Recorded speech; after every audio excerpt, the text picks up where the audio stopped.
Bueno, en realidad estos últimos días se registraron un aumento de los casos y bueno, estamos tratando de mantener esta circulación en conglomerado, ¿no?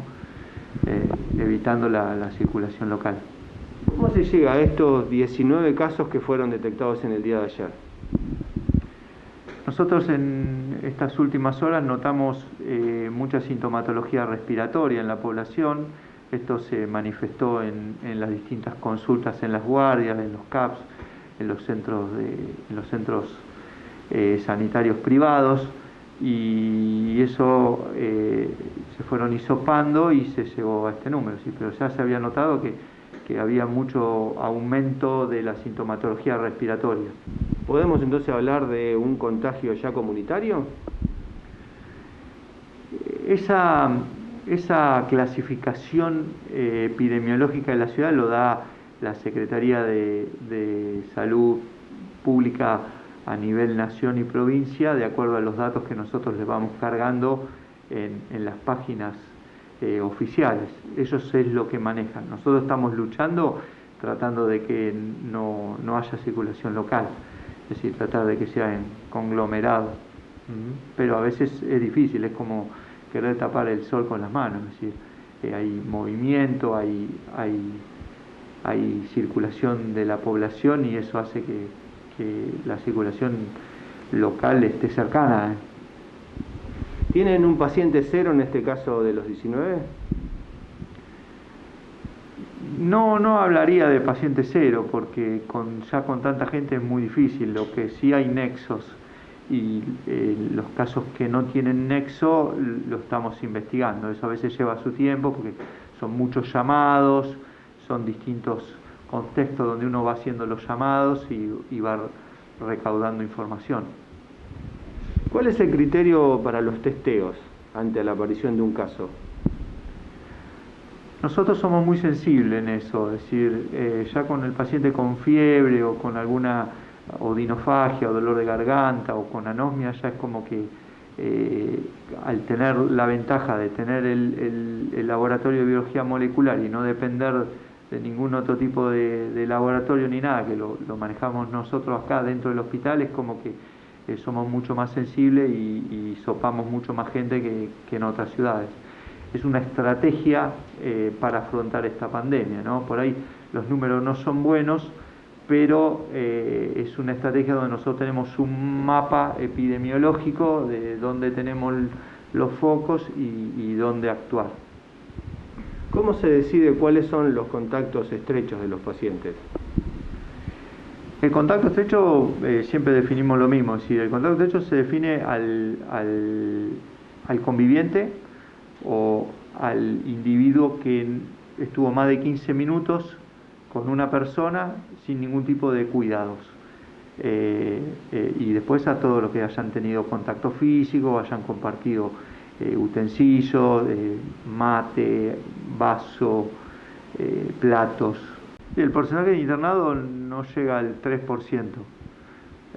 Ahora tenemos 3 internados en terapia y tenemos 4 en clínica médica o clínica COVID, como pueden haber escuchado que lo nombramos.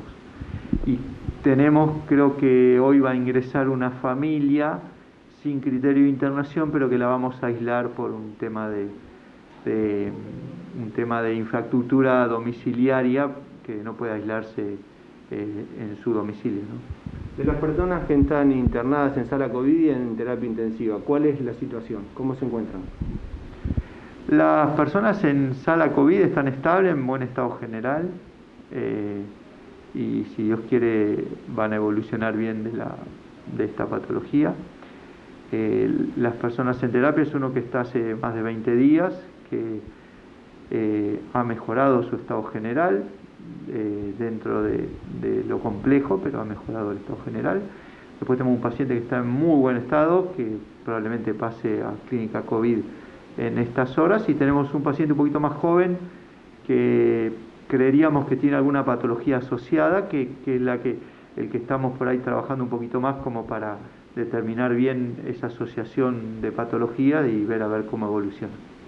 ¿Cuáles son las edades de la gente que está internada en terapia intensiva?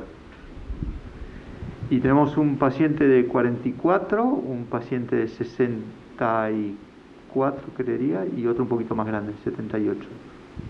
Bueno, ¿cómo cree que va a evolucionar en los próximos días la situación con los casos en la ciudad?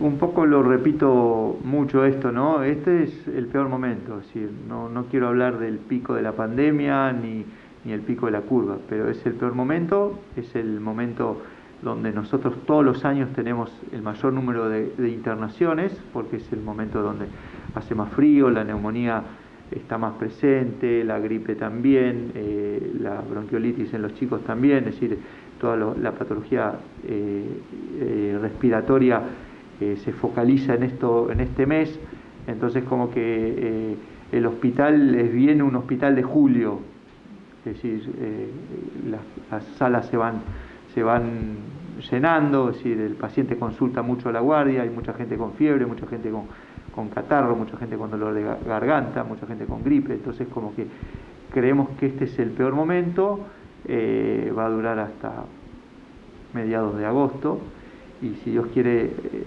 ojalá Dios me escuche, va a empezar a bajar. Con respecto al año pasado, ¿bajaron los casos de enfermedades respiratorias para esta época?